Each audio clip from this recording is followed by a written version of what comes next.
Namaste students, welcome to your own channel RSV Group of Schools. In this video we are going to learn different type of measurement systems. तो measurement system होता क्या है? Measurement system is a system which is basically a collection of units.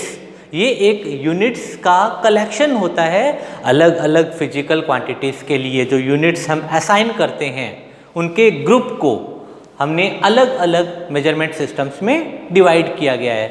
There are numerous measurement system, बहुत सारे measurement system हैं। Mainly हम 3 measurement systems use करते आए हैं, ठीक है। तो किसी भी मेजरमेंट सिस्टम को डिफाइन करने के लिए 3 बेस क्वांटिटीज को पिक किया गया। वो थी मास, लेंथ एंड टाइम।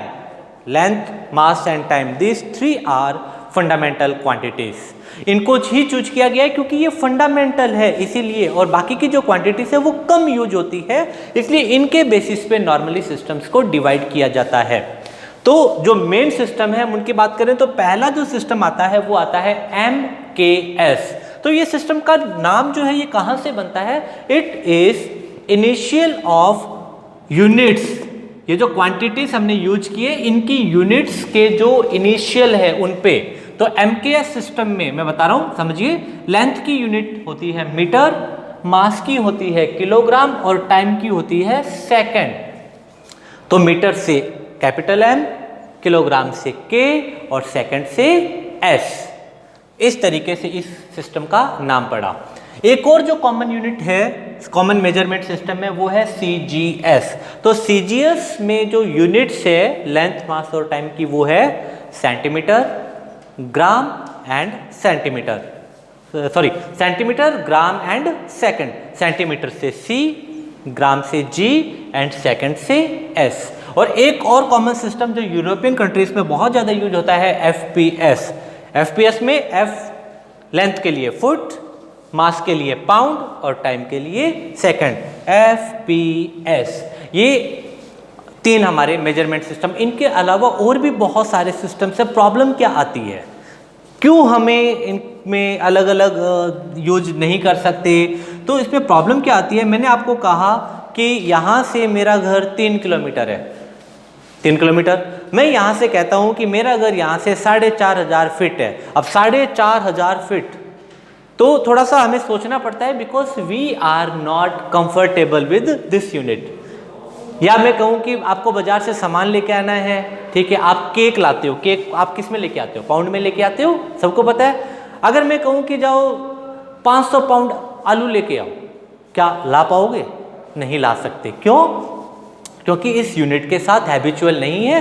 ये यूनिट्स अलग अलग रीजन में, अलग अलग एरिया में, कंट्रीज में यूज होती है। तो उस पर्टिकुलर एरिया के लोग उनके साथ कंफर्टेबल हो सकते हैं लेकिन दूसरे एरिया के नहीं, ठीक है। तो इसमें दिक्कत कहाँ आ रही है? दिक्कत तब आती है जब हम एक एरिया का पर्सन जो है वो दूसरे एरिया के पर्सन से मिलता है। लेट से आप एक जगह ऐसी जगह गए जहाँ सब चीज़ें पाउंड में मिलती है, सब चीज़ें फुट में मिलती है।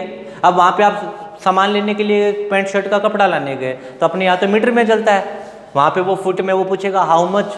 तो हाउ मच में तो हमें पता ही नहीं है कितना है, क्योंकि आप तो मीटर में जानते हो। अच्छा, आप सामान लेने गए वहाँ पे पाउंड में चल रहा है, आपको तो किलोग्राम या ग्राम में समझ में आता है ना।